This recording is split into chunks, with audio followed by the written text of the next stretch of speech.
عليكم ورحمة الله وبركاته. بسم الله الرحمن الرحيم. الحمد لله رب العالمين والعاقبة للمتقين والصلاة والسلام على سيد الأنبياء والمرسلين وعلى آله وصحبه أجمعين. أشهد أن لا إله إلا الله وحده لا شريك له وأشهد أن محمدا عبده ورسوله. أما بعد، فأعوذ بالله من الشيطان الرجيم. وما خلقت الجن والإنس إلا ليعبدون. رب اشرح لي صدري ويسر لي أمري واحلل عقدة من لساني يفقه قولي. رب زدني علما رب زدني علما। সম্মানিত আজকের এই আলোচনা মাহফিলে উপস্থিত সুধী মণ্ডলী, সর্বপ্রকারের হামদ প্রশংসা গুণগান সেই মহান আল্লাহ তাবারক ওয়া তাআলার নিমিত্তে, যিনি আমাদের সকলকে এই পৃথিবীতে চলাফেরার জন্য যা কিছু দরকার তার চেয়ে অতিরিক্ত সবকিছু আমাদেরকে দান করেছেন। তার ইবাদতকে বুঝার জন্য সুস্থ মস্তিষ্ক দান করেছেন এবং তার দাসত্ব ইবাদতকে বাস্তবায়ন করার জন্য সুস্থ শরীর দান করেছেন। তারপরে আমাদের সকলের প্রাণ প্রিয় নবী করিম মুহাম্মদ মুস্তাফা সাল্লাল্লাহু আলাইহি ওয়াসাল্লাম, ওনার উপর অসংখ্য শান্তির ধারা বর্ষিত হোক। আল্লাহুম্মা সাল্লি আলাইহি আল্লাহুম্মা বারিক আলাইহি। সম্মানিত উপস্থিতিগণ, আজকে আপনাদের সম্মুখে যে বিষয়টি উপস্থাপন করব সেটি হচ্ছে মানব জীবনে ইবাদতের প্রভাব। বিষয়টি অত্যন্ত গুরুত্বপূর্ণ। এই বিষয়ের অর্থ হচ্ছে যে একজন আবিদ, আল্লাহ তাআলার উপাসনাকারী, আল্লাহ তাআলার ইবাদতকারী, তার প্র্যাকটিক্যাল জীবন কেমন হবে, তার বাস্তব জীবনে তার ইবাদতের কিরূপ প্রভাব করা উচিত এবং তার ইবাদতে কতটা পাওয়ার রয়েছে যে তার স্বাভাবিক জীবন, স্বাভাবিক যেটা চলাফেরা সেটা থেকে পরিবর্তন করে এক ভালো মানুষে পরিবর্তন করে। আল্লাহ তাবারক ওয়া তাআলা কোরআনুল মাজিদে সুস্পষ্ট ভাবে ঘোষণা করেন, ওমা খালাকতুল জিন্না ওয়াল ইনসা ইল্লা লিয়াবুদুন, যে আমি মানব জাতি জিন জাতিকে সৃষ্টি করেছি আমার ইবাদতের জন্য। আল্লাহ তাআলা বলেন, আমি শুধুমাত্র ইবাদতের জন্য মানুষকে জিন জাতিকে সৃষ্টি করেছি। এইখান থেকে এটা স্পষ্ট যে আমাদেরকে ইবাদত করতে হবে। ইবাদতেই হচ্ছে আল্লাহ তাআলার সৃষ্টির লক্ষ্য, উদ্দেশ্য। আর ইবাদত কাকে বলে এই বিষয়টি বোঝার জন্য একজন প্রখ্যাত আলেমে দ্বীন তিনি ইবাদতের সুন্দরভাবে সংজ্ঞা দিয়েছেন। বলেন, জাল ইবাদাতু ইসমুন জামিউন লিকুল্লি মা ইউহিব্বুহুল্লাহু ওয়া ইয়ারদাহু মিনাল আকওয়ালি ওয়াল আ'মালিজ যাহিরাতি ওয়াল বাতিনা। ইবাদত প্রত্যেক ওই আমল কর্মকে বলা হয় যে আমল ও কর্ম দ্বারা আল্লাহ তাআলা সন্তুষ্ট হন, যে আমলে যে কথায় আল্লাহ তাআলা সন্তুষ্ট হন, সেটা প্রকাশ্যে হতে পারে অথবা গোপনে হতে পারে, সেটাই ইবাদত। তাহলে এখান থেকে আপনারা বুঝতে পারলেন যে ইবাদত একটা ব্যাপক জিনিস, সীমিত নয়। আমরা যে সালাত, সিয়াম, হজ, যাকাত এগুলো ইবাদত করে থাকি, এটা অনেকে মনে করে এগুলো ইবাদত না। আমাদের পুরো জীবনটাই ইবাদত হবে। যদি আমরা কোরআন হাদিস অনুযায়ী জীবন যাপন করি তাহলে আমাদের পুরো জীবনটাই ইবাদতে কাটবে। বুঝতে পেরেছেন? তো এই ইবাদতের প্রভাব কি? ইবাদত শুধু কি আল্লাহর সাথে সুসম্পর্ক তৈরি করে, না ইবাদত করতে গিয়ে একজন আবিদের জীবনে বড় একটা ইফেক্ট, প্রভাব সৃষ্টি করে। এই বিষয়টি আমাকে আপনাকে বুঝতে হবে। আমরা অনেকেই মনে করি কিংবা অনেককেই দেখা যায় যে ইবাদত করে তার আল্লাহর সাথে যে সম্পর্ক, সুসম্পর্ক হয়, ভালো একটা সম্পর্ক তৈরি হয়। আর মানুষও ভালো ভাবে তাকে জানে যে সে আল্লাহর ইবাদত করে, কিন্তু ওই জায়গায় তার বান্দাহর সাথে সম্পর্ক ঠিক থাকে না। তার ব্যক্তিগত জীবন, প্র্যাকটিক্যাল জীবন, বাস্তব জীবন, সেই জীবনে তার ইবাদতের প্রভাব পড়ে না, যেটা বড় চিন্তার বিষয়। যেটা কেন? প্রত্যেকটি ইবাদতের এক একটি প্রভাব আছে তার জীবনে, বাস্তব জীবনে। আর সেই প্রভাব আমরা এই জীবনেই উপলব্ধি করতে পারি, অন্যকে দেখো, নিজের জীবনও। এই বিষয়ে কয়েকটি কথা বলবো আপনাদেরকে। শুধু একজন বান্দা আল্লাহর ইবাদত করে আল্লাহর সাথে যে সুসম্পর্ক করে, এরকম বিষয় নয়। আল্লাহর সাথে সুসম্পর্ক হয়, তার সাথে সাথে মানুষের সাথে সম্পর্ক ভালো হয়, তার সাথে সাথে বাস্তব জীবনে চলতে গিয়ে যতগুলো গুণ আছে সেই গুণগুলো ফুটে উঠে। এই জন্য বলা হয় হুকুকুল্লাহ, আল্লাহর হক, এটা সম্পৃক্ত রয়েছে। মানে যতটা আপনি আল্লাহর হক আদায় করবেন, ঠিক ততটাই আপনি হুকুকুল ইবাদ, বান্দার হক পালন করবেন। বুঝতে পেরেছেন? আল্লাহ তাবারক ওয়া তাআলা সারা বিশ্বের মানব জাতিকে ইবাদতের হুকুম দিতে গিয়ে কি বলছেন? ইয়া আইয়ুহান নাসু উবুদু রাব্বাকুমুল্লাযী খালাকাকুম ওয়াল্লাযীনা মিন ক্বাবলিকুম লাআল্লাকুম তাত্তাকুন। হে সারা বিশ্বের মানব জাতি, তোমরা সেই রবের, সেই প্রতিপালকের ইবাদত করো যিনি তোমাদেরকে সৃষ্টি করেছে। কেন? লাআল্লাকুম তাত্তাকুন, যে যাতে তোমরা মুত্তাকি হয়ে যাও, পরহেজগার হয়ে যাও, আল্লাহর ভয় ভীতি তোমাদের মধ্যে চলে আসে। তাহলে ইবাদতের ইফেক্ট, ইবাদতের প্রভাব, যে আপনি ইবাদত করতে গেলে মুত্তাকি হবেন, পরহেজগার হবেন, আল্লাহর ভয় ভীতি অবলম্বন করবেন। আর যখন আপনি মুত্তাকি হবেন, তখন আপনার জীবনের চলাফেরা পদ্ধতি কি হবে? কোরআন হাদিস অনুযায়ী, তাই না? ইবাদতের সবচেয়ে বড় প্রভাব সেটা হচ্ছে তাকওয়া অবলম্বন করা, মুত্তাকি হওয়া। আর মনে রাখবেন, যখন আপনি মুত্তাকি হয়ে যাবেন, তখন আপনি হক ও বাতিলের মধ্যে পার্থক্য করতে পারবেন, হক ও বাতিলকে চিহ্নিত করতে পারবেন। আর যখন আপনি হক ও বাতিলের মধ্যে পার্থক্য করার ক্ষমতা আপনার মধ্যে আসবে, তখন সহজে আপনি হককে গ্রহণ করবেন আর বাতিলকে প্রত্যাখ্যান করবেন। এই কথা আমি বানিয়ে বলছি না, পুরো মনীষীর কথা বলছি না আপনাদের।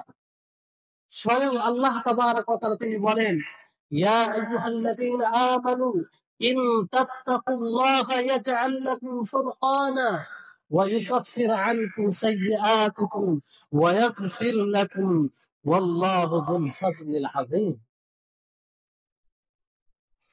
আল্লাহ তাআলা বলেন, হে মুমিনগণ, তোমরা যদি মুত্তাকি হও, আল্লাহর তাকওয়া অবলম্বন করো, আল্লাহর ভয় ভীতি অবলম্বন করো, তাহলে তোমাদের মধ্যে আল্লাহ তাআলা হক ও বাতিলের মধ্যে পার্থক্য করার ক্ষমতা দেবেন। হক কোনটা বুঝতে পারবেন, বাতিল কোনটা সেটা বুঝতে পারবেন। যদি প্রকৃত আমরা মুত্তাকি হতে পারি, তারপর আল্লাহ তাআলা যেগুলো মন্দ আছে, গুনাহ আছে, সেই গুনাহকে আল্লাহ তাআলা ক্ষমা করবেন। সম্মানিত উপস্থিতিগণ, যদি আমরা হক ও বাতিলের মধ্যে পার্থক্য না করতে পারি, তাহলে ভেবে নিতে হবে যে আমি আপনি মুত্তাকি হতে পারেন। কারণ আল্লাহ তাআলার বাণী মিথ্যা হতে পারে? মিথ্যা হতে পারে? কখনো না। অনুপরিমাণ সন্দেহ করতে পারে। আল্লাহ তাআলার বাণী, আল্লাহ তাআলার কথা সুস্পষ্ট, তাতে কোন প্রকারের সন্দেহ নেই। বড় দুঃখ হয় যে আমরা অনেক সময় দেখি অনেক ইবাদত, ৫ ওয়াক্ত সালাত আদায় করে, বিভিন্ন প্রকারের ইবাদত করে, কিন্তু তার সামনে যখন হক ও বাতিল সংমিশ্রণ হয়ে যায়, তখন পার্থক্য করতে পারে। এমনকি হক কথা বলা হয়, বলা হয় যে এটা হক এটা বাতিল, তারপরে পার্থক্য করে না। নিজের জেদের কারণে, প্রবৃত্তির কারণে, সমাজের কারণে, অনেক কারণ থাকে। ইবাদতের একটি প্রভাব হচ্ছে যে আপনি সত্যিকারে যদি আল্লাহর ইবাদত করেন, তাহলে হক ও বাতিলের মধ্যে পার্থক্য করেন। সম্মানিত উপস্থিতিগণ, এইভাবে অনেক প্রভাবের দিক রয়েছে, প্রশস্ত বিষয় এটা।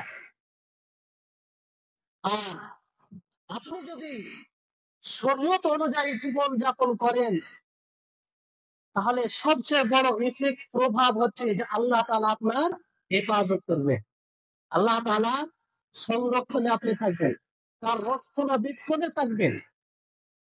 নবী করিম মুহাম্মদ সাল্লাল্লাহু আলাইহি ওয়াসাল্লাম আব্দুল্লাহ ইবনে আব্বাস, তিনি ছোট ছিলেন, তাকে কিছু কথার উপদেশ দিতে গিয়ে বলছেন যে, হে আব্দুল্লাহ ইবনে আব্বাস, ইহফাজিল্লাহ ইহফাজকা, যে তুমি আল্লাহর হেফাজত করো, আল্লাহ তোমার হেফাজত করে। তা আল্লাহর হেফাজত করার মানে কি? আল্লাহর হেফাজত করার মানে হচ্ছে তার শরীয়ত অনুযায়ী জীবনযাপন, তার আদেশ সমূহকে পালন করো, তার নিষেধাজ্ঞা থেকে বিরত থাকো, হারাম থেকে বিরত থাকো, হক ও বাতিলের মধ্যে পার্থক্য করো এবং হকটাকে গ্রহণ করো। শরীয়তের যে সীমা আছে সেই সীমা, সেই আওতার মধ্যে জীবনযাপন করো। এটাই হচ্ছে আল্লাহর হেফাজত করা। আর এটা যদি করেন তাহলে কি হবে?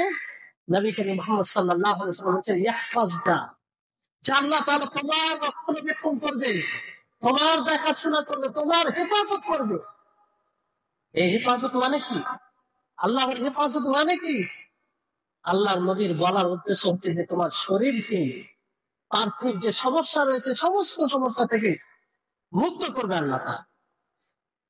অনুরূপ ভাবে দিনে যেগুলো বিপদ আছে সেগুলো থেকে মুক্ত করবে। সংশয়, প্রবৃত্তি, যে কারো মানুষ পথভ্রষ্ট হয়ে যায়, দিন থেকে বের হয়ে যায়, সেগুলো থেকে তোমার শরীরকে আল্লাহ তাআলা মুক্ত রাখবে, তোমার হেফাজত করবে। এটা ইবাদতের প্রভাব নয়? ইবাদতের প্রভাব নয়? যদি আমরা সত্যিকারে আল্লাহর ইবাদত করি, শরীয়ত অনুযায়ী জীবনযাপন করি, আল্লাহ বলছি আমরা আল্লাহর রক্ষণাবেক্ষণে থাকবো, আল্লাহর হেফাজতে থাকবো। নবী করিম মুহাম্মদ সাল্লাল্লাহু আলাইহি ওয়াসাল্লামের ভাষ্য অনুযায়ী, তার কথা অনুযায়ী, তার হাদিস অনুযায়ী। সম্মানিত উপস্থিতিগণ, অনুরূপ ভাবে নবী করিম মুহাম্মদ সাল্লাল্লাহু আলাইহি ওয়াসাল্লাম আরো তেনাকে বলতে গিয়ে বলছেন যে, তাআররাফ ইলাইহি ফির রাখাই ইয়ারিফকা ফিস সিরকা, যে তুমি খুশিতে, আনন্দে, ভালো অবস্থায় আল্লাহকে চেনো, আল্লাহকে স্মরণে রাখো, তাহলে বিপদে আল্লাহ তাআলা তোমাকে স্মরণে রাখবে। তা আপনি খুশি অবস্থায় আছেন, আনন্দে আছেন, নেয়ামতে জীবন অতিবাহিত করছেন, ওই সময় যদি আল্লাহর ইতাআত করেন, আল্লাহর অনুসরণ করেন, আল্লাহর বিধান অনুযায়ী আপনি জীবন যাপন করেন, তা আল্লাহ তাআলা বিপদে আপনাকে স্মরণ করবে। তাহলে এটা ইবাদতের ইফেক্ট নয়? ইবাদতের প্রভাব নয়? সম্মানিত উপস্থিতিগণ, এর অনেক উদাহরণ আছে। একটি উদাহরণ, চমৎকার উদাহরণ, আর সেটি আপনারা হয়তো জানেন, অনেকেই শুনেছেন, কিন্তু আমরা চিন্তা ভাবনা করি না। সেটি কি? সেই বানু ইসরাইলের তিনজনের ঘটনা জানেন? যেই তিনজন যাচ্ছিলেন, হঠাৎ করে মেঘের কারণে কিংবা কোনো এইরকম ঝড় বাতাসের কারণে তারা গর্তে আশ্রয় নেই, আর সেই গর্তের মুখে একটি পাথর চলে আসে, অন্য হাদিস আছে। আর সেই গর্তের মুখটি তারা বন্ধ, মানে পাথর দ্বারা বন্ধ হয়ে যায়, কবরের মতো হয়ে যায়, জীবিত মানুষ যেন কবরে আছে এরকম হয়ে যায়। তখন ওই তিনজন ব্যক্তি কি করবে? তারা তিনজনে চিন্তা ভাবনা করতে লাগলো যে আমরা সকলেই আল্লাহর কাছে এমন আমলের ওসিলায় দোয়া করি যে আমলটা শুধুমাত্র আল্লাহর জন্য করা হয়েছে। তার মধ্যে একজন ব্যক্তি আল্লাহ তাআলাকে বলল যে, হে আল্লাহ, আমি আমার বাবা মায়ের সাথে সদ্ভাব ব্যবহার করেছিলাম, তাদের সেবা করেছিলাম, যদি যদি এটা শুধুমাত্র তোমার জন্য করে থাকি, তোমার সন্তুষ্টি লাভের উদ্দেশ্যে, তাহলে আজকে তুমি আমাদেরকে এই বিপদ থেকে উদ্ধার করো। আল্লাহ তাআলা পাথরটা একটু সরিয়ে দিলেন। দ্বিতীয় ব্যক্তি কি বলল, যে হে আল্লাহ, আমার জন্য জেনার ব্যভিচারের রাস্তা পুরো পুরো প্রস্তুত হয়ে গেছিল, ইচ্ছা করলে আমি ব্যভিচার করতে পারতাম,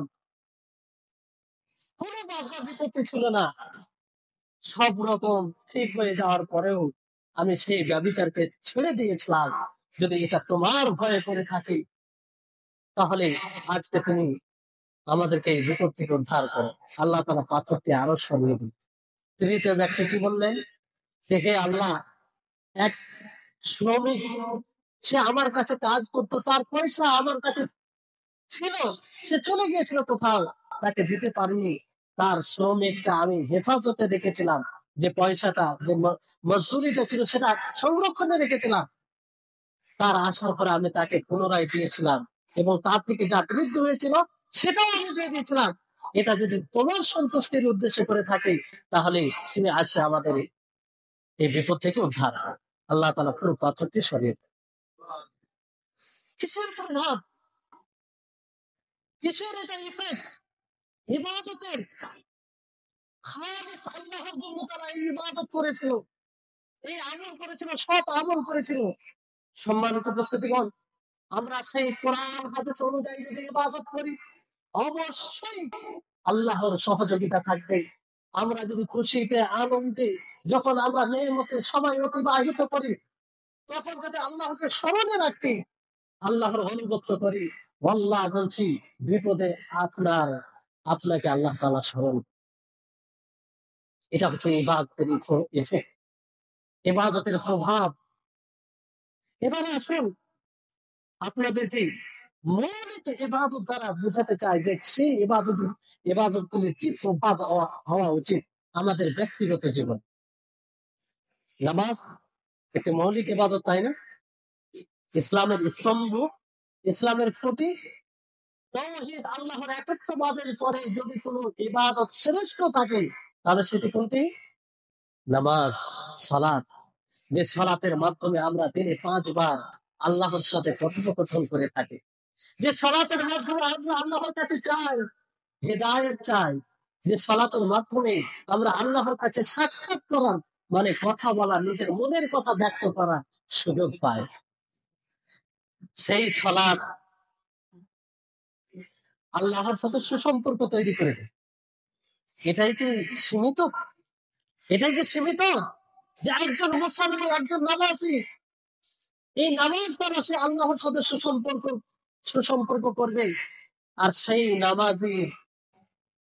নামাজের প্রভাব তার জীবনে পড়বে না? এটা হয় কখনো না। এই নামাজের সামাজিক প্রভাব রয়েছে, পারিবারিক প্রভাব রয়েছে। একজন মুসল্লি যদি সে সত্যিকার সালাত আদায় করে থাকে, তাহলে সে অশ্লীল বিষয় থেকে, যতগুলো খারাপ গুণ রয়েছে, সেগুলো থেকে বেঁচে থাকবে। আল্লাহ তাবারাক ওয়া তাআলা বলে, ইন্নাস সালাতা তানহা আনিল ফাহশাই ওয়াল মুনকার। সালাত অশ্লীল কাজ থেকে, শরীয়ত বিরোধী কাজ থেকে বিরত রাখে। তাহলে এই সালাতের প্রভাব তার জীবনে এটাই, যে সে অশ্লীল কাজ থেকে, শরীয়ত বিরোধী কাজ থেকে বিরত থাকে। কিন্তু তারপরে যদি কোনো মুসাল্লি সালাত আদায় করে, অশ্লীল কাজ করে, শরীয়ত বিরোধী কাজ করে, তো অবশ্যই তার নামাজ প্রশ্ন চিহ্ন। সে সেই মতো সালাত আদায় করতে পারেনি যেই মতো তাকে সালাত আদায় করা উচিত। সম্মানিত উপস্থিতিগণ, অনুরূপভাবে আরেকটি গুরুত্বপূর্ণ ইবাদত, সেটি হচ্ছে যাকাত। এই যাকাত আল্লাহ তাবারক ওয়া তাআলা কিছু বান্দার উপরে খরচ করেছে, যাদের নিকটে মাল, ধন সম্পত্তি, নেশা পর্যন্ত পৌঁছে যায়, তাদেরকে যাকাত দিতে হবে নির্দিষ্ট পরিমাণে। এই যাকাতের, যে যাকাত আদায় করবে, তার ব্যক্তিগত জীবনে প্রভাব রয়েছে। অবশ্যই যে যাকাত দেবে, সে এটা উপলব্ধি করবে, আর এটা সামাজিক প্রভাব রয়েছে। কারণ এই যাকাতের মাধ্যমে যারা গরিব রয়েছে, যারা অসহায় রয়েছে, তারা উপকৃত হয়, তাই না? দারিদ্রতা দূর হয়, সুসম্পর্ক বাড়ে, শত্রুতা দমন হয়, মানুষকে আতঙ্ক করা হয়। আর এই জাকাত যদি দিই, তো আমাদের আল্লাহর পক্ষ থেকে বিশেষ কিছু প্রভাব পড়ে, উপকার হয়। যেমন একটি হাদিস আপনাদেরকে বলি যে নবী করিম মুহাম্মদ সাল্লাল্লাহু আলাইহি ওয়াসাল্লাম থেকে আবু হুরায়রা রাদিয়াল্লাহু তাআলা আনহু বর্ণনা করেন যে এক ব্যক্তি মরুভূমি এলাকায় চলে যাচ্ছে, হঠাৎ করে মেঘ খন্ড থেকে আওয়াজ আসে, একটি আওয়াজ আসে। সেই আওয়াজে বলা হয় ইসকি হাদিকাতা ফুলান, যে অমুকের বাগানে তুমি বর্ষণ হও। মেঘকে বলা হচ্ছে যে অমুকের বাগানে তুমি বর্ষণ হও। এই ব্যক্তি এই আওয়াজটা শুনে, যখন সে আকাশের দিকে তাকায়, আওয়াজটি শুনে সে দেখলো যে সে মেঘ খণ্ডটি আলাদা হয়ে সেই একদিকে চলে গেল। এক প্রশস্তময় মানে পাথর এরকম জায়গা, মানে কোন এক বিশেষ জায়গায় সেটা বর্ষণ হয়। সেই ব্যক্তি সেই পানির পিছা করে মানে দেখতে লাগলো যে কোথায় বর্ষণ হয়। তো যেখানে বর্ষণ হবে সেখানে যতগুলো নালা ছিল সবগুলো পূর্ণ হয়ে একটা বিশেষ জমিতে যাচ্ছে। আর ওইখানে একজন ব্যক্তিকে দেখি, সে ব্যক্তি কোদাল দিয়ে তার জমিতে পানি ছড়াচ্ছে চারিদিকে। তাকে জিজ্ঞাসা করে এই ব্যক্তি যে ইয়া আব্দুল্লাহ মাসউদ, যে হে আল্লাহর বান্দা, আপনার নাম কি? আপনার কি নাম? তো তিনি তার নাম বললেন। তারপরে বললেন যে তারপর বললেন যে তুমি আমার নাম কেন জিজ্ঞাসা করলে, কি কারণ? তো উনি বললেন যে আমি মেঘের খন্ড থেকে একটি নাম শুনেছি, সেই জন্য আমি জিজ্ঞাসা করলাম। তো তুমি যে নামটি বললে সেই নামটি আমি শুনেছি। তারপর তিনি জিজ্ঞাসা করলেন যে আচ্ছা, এই জমির ব্যাপারে তুমি কি আমল করো, কি আমল করো? তখন তিনি বললেন, যখন তুমি জিজ্ঞাসা করছো তো আমি তোমাকে বলি যে এই জমিতে যতটা ফসল উৎপন্ন হয় সেটাকে তিন ভাগ করি। এক ভাগ আমি আমার পরিবারকে খাওয়াই, আর এক ভাগ আমি সাদকা করে দিই, আর এক ভাগ সে জমিতে খরচ হয়। তাহলে দেখুন, আল্লাহর পথে খরচ করার কারণে, ঔষধ বের করার কারণে বিশেষভাবে আল্লাহ তাআলার পক্ষ থেকে তার জমিতে পানি বর্ষণ হচ্ছে। এটা হচ্ছে ইবাদতের ইফেক্ট, প্রভাব। সম্মানিত উপস্থিতিগণ, অনুরূপ ভাবে সিয়াম, যে আমরা আগে আসন্ন রমজান চলে আসছে, আল্লাহ যেন আমাদের সকলকে সেই রমজান মাসে পৌঁছায়। আতাকুল রমজান শাহরুল মুবারাকুন, আল্লাহ নবী সুসংবাদ দিতেন মানুষকে যে তোমাদের নিকটে রমজান মাস আসছে, মুবারক মাস, বরকতপূর্ণ মাস। তো সুসংবাদ আপনাদেরকে যে সামনে রমজান মাস আসছে, আল্লাহ যেন আমাদের সকলকে সেই রমজান মাস পর্যন্ত পৌঁছায় এবং সেই রমজান মাসের মূল্যায়ন করে যেন আল্লাহ তাআলার আমরা সন্তুষ্টি লাভ করতে পারি। তো এই রমজান মাসের রোজা কিংবা আলাদা ভাবে রোজা, এই রোজার মাধ্যমে অবশ্যই আল্লাহ তাআলার সন্তুষ্টি লাভ করা হয়, এতে কোনো সন্দেহ নেই। কারণ একজন রোজাদার সেই শেষ ফজর থেকে নিয়ে সূর্য অস্তমিত হওয়া পর্যন্ত খাবার ও পানাহার থেকে বিরত থাকে। অনেক সময় ক্ষুধার্ত হয়, অনেক সময় পিপাসিত হয়, তার ইচ্ছা করে খাওয়া, তার ইচ্ছা করে খাবার খেয়ে খেয়ে নেওয়া। অনেক সময় একাকী থাকে, কেউ থাকে না, সে খেতে গেলে কেউ দেখবে না, কিন্তু সে জানে আমার রব, আমার প্রতিপালক আমাকে দেখছে। সেজন্য সেই খাবার পানাহার থেকে বিরত থাকে। কিসের জন্য? সেই আল্লাহকে সন্তুষ্ট করার জন্য। নিঃসন্দেহে রোজার মাধ্যমে আল্লাহ তাআলার সন্তুষ্টি লাভ করা হয়, আল্লাহর সাথে সুসম্পর্ক তৈরি করা হয়। সাথে সাথে এই রোজার প্রভাব আমাদের ব্যক্তিগত জীবনে কি আছে এটাও ভাবতে হবে। প্র্যাকটিক্যাল জীবনের প্রভাব কি? আল্লাহ তাবারক ওয়া তাআলা রোজাকে ফরজ করতে গিয়ে বলেন লাআল্লাকুম তাত্তাকুন, যে তোমরা রোজা রাখবে এই জন্য যাতে মুত্তাকি হয়ে যাও, পরহেজগার হয়ে যাও, আল্লাহর ভয় ভীতি অবলম্বন করো। রমজান মাসে রোজা রাখার পরে নিজের দিকে তাকাবেন, নিজেকে প্রশ্ন করবেন পূর্বের চেয়ে কি বেশি আল্লাহর ভয় এসেছে? যদি এসে থাকে তাহলে যেটা যেই কারণে আল্লাহ তাআলা রোজা ফরজ করেছেন সেটা পূর্ণ করেছেন। রোজার প্রভাব যে রোজা রাখার পরে আপনি মুত্তাকি বেশি বেশি করে আল্লাহকে ভয় করবেন। সম্মানিত উপস্থিতিগণ, আরো রোজার প্রভাব রয়েছে যে একজন রোজাদার শ্রম পালনকারী সে মিথ্যা কথা বলতে পারে না, সে আমরা তো অবস্থা গীবত করতে পারে না, অহেতুক তর্ক ঝগড়া করতে পারে না, মিথ্যার উপর আমল করতে পারে না। এমনকি হাদিসে বলা হয়েছে যে তোমাদের মধ্যে যে রোজা অবস্থায় থাকবে যদি কেউ তাকে গালি দেন কেউ তর্ক করে ঝগড়া করতে চায় তাহলে সে যেন বলে দেয় যে যে আমি রোজাদার ব্যক্তি, আমি সব পালন করেছি, আমার সিয়াম আমার রোজা তোমার সাথে তর্ক করার অনুমতি দেই না, আমার সিয়াম আমার রোজা গীবত করার অনুমতি দেই না, আমার সিয়াম আমার রোজা মিথ্যা কথা বলার অনুমতি দেয় না। এই হচ্ছে রোজা আপনার ব্যক্তিগত জীবনে, আপনার প্র্যাকটিক্যাল জীবনে এই প্রভাব সৃষ্টি করে। যদি এটা থাকে তাহলে আপনি আসলে রোজা পালন করছেন। আর রোজা পালন করার পরে মিথ্যা কথা বলা, মিথ্যার উপরে আমল করা, তার মানে রোজাতে দুর্বলতা রয়েছে। নবী করিম মুহাম্মদ সাল্লাল্লাহু আলাইহি ওয়াসাল্লাম কি বলেন, মান লাম ইয়াদা কাওলা যুর ওয়াল আমালা বিহি ফালাইসা লিল্লাহি হাজা ইয়াদা তাআমু ওয়া শারাবা। যে মিথ্যা কথা বলা, মিথ্যার উপরে আমল করা ছাড়লো না, এই ধরনের মানুষের রোজার কোনো প্রয়োজন নেই আল্লাহ তাআলা, যে সে খাবার ও পানাহারকে ছেড়ে দিবে। বুঝতে পারছেন? আর সবচেয়ে বেশি বড় বিষয় হলো যে এই রোজা যুবকদের উপরে প্রভাব সৃষ্টি করে, বিশেষ করে তাদের উপরে, যুবকদের উপরে।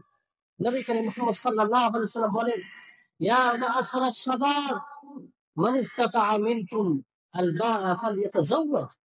আল্লাহ নবী যুবকের দলকে সম্বোধন করে বলছেন, হে যুবকের দল, তোমাদের মধ্যে যে বিয়ে শাদী করার ক্ষমতা রাখে সে যেন বিয়ে করেন, সে যেন বিয়ে করে নেই। কেন? আর আর যদি ক্ষমতা না থাকে সে যেন সিয়াম সাধনা করে, রোজা রাখে। কেন রাখবে? কারণ এই রোজা তার যৌন ইচ্ছাকে দমন করে। তাহলে একজন ব্যক্তি যুবক রোজা রাখলে সে যৌন ইচ্ছা পূর্ণ করার জন্য অশ্লীল কাজ করতে পারে, এদিক ওদিক সে মানে হাত লাগাতে পারে না।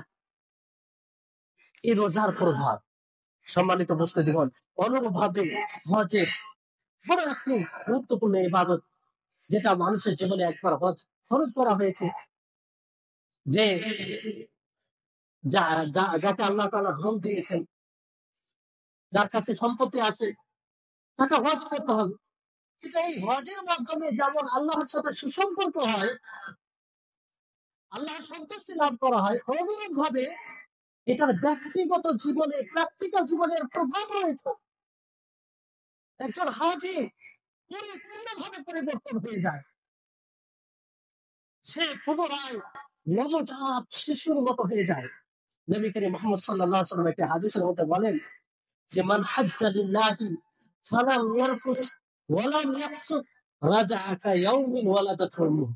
ভালো করে শুনুন, যে ব্যক্তি আল্লাহর জন্য হজ সম্পাদন করলো, আল্লাহর জন্য হজ করলো, অশ্লীল কথা বললো না, অনর্থক বিষয়ে নিজেকে জড়ালো না, তো সে যখন হজ থেকে ফিরে আসে সে সেই নবজাত শিশুর মতো হয়ে ফিরে আসে, যে নবজাত শিশু গুনাহ মুক্ত হয়, পাপ মুক্ত হয়, গুনাহ শূন্য হয়, সেই শিশুর মতো সেই হাজির জীবন হয়।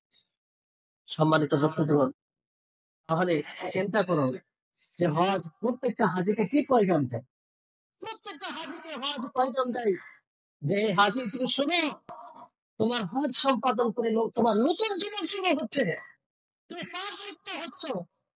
ফলে আগের জীবন সাবধানের সাথে জীবন জীবনে পদক্ষেপ নেবে, হালাল হারামে পার্থক্য করবে, শরীয়ত বিরোধী কাজ থেকে বিরত থাকবে, কারণ তুমি এখন পাপ মুক্ত। আর এই পাপ মুক্ত তখনই হবে যখন হজ গ্রহণযোগ্য হয়। আল হাজ্জুল মাবরুরু লাইসা লাহু জাযাউন ইল্লা জান্নাহ। যে হজ্জে মাবরুর তার প্রতিদান কেবল জান্নাত, আর হজ্জে মাবরুর কাকে বলা, সেটা গ্রহণযোগ্য।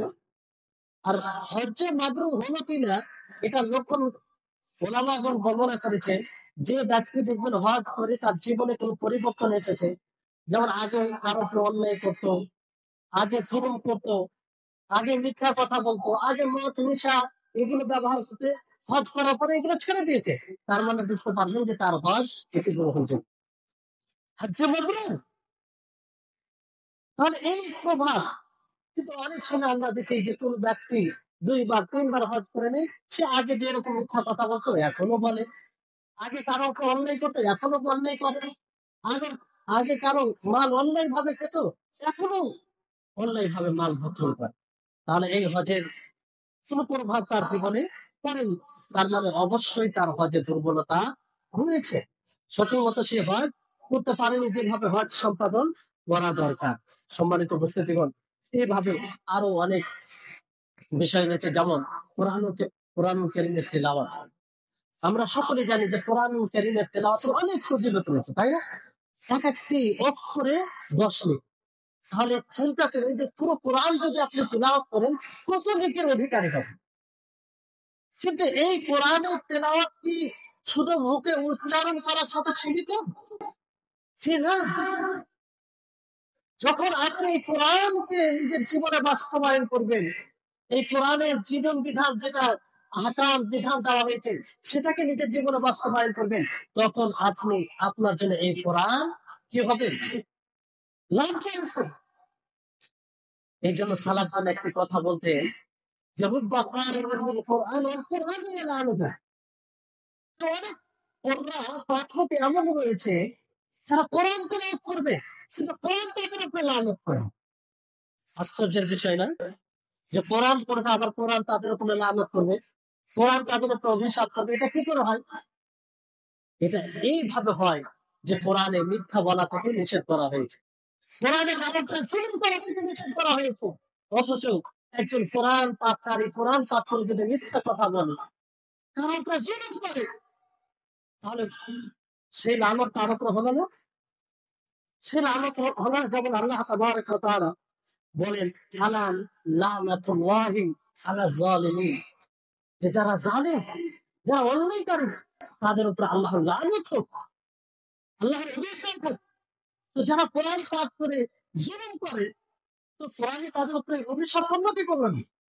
আর হাদিসে এইভাবে এসেছে যে কিছু মানুষ থাকবে যারা কোরআন পাঠ করবে কিন্তু তাদের কোরআন তেলাওয়াত হলকের নিচে যাবে, হলকের নিচে যাবে না, কোরআন তো পাঠ করবে খুব সুন্দর ভাবে তেলাওয়াত করবে, পুরো বিশ্বের সমান ছড়িয়ে যেতে পারে, কিন্তু তাদের কোরআন হলক থেকে নিতে যাবে না, অর্থাৎ তারা কোরআন অনুযায়ী জীবনযাপন করবে না। আর তারা দিন থেকে এমন ভাবে বের হয়ে যাবে যেমন ভাবে তীর কামাল থেকে বের হয়ে যাবে।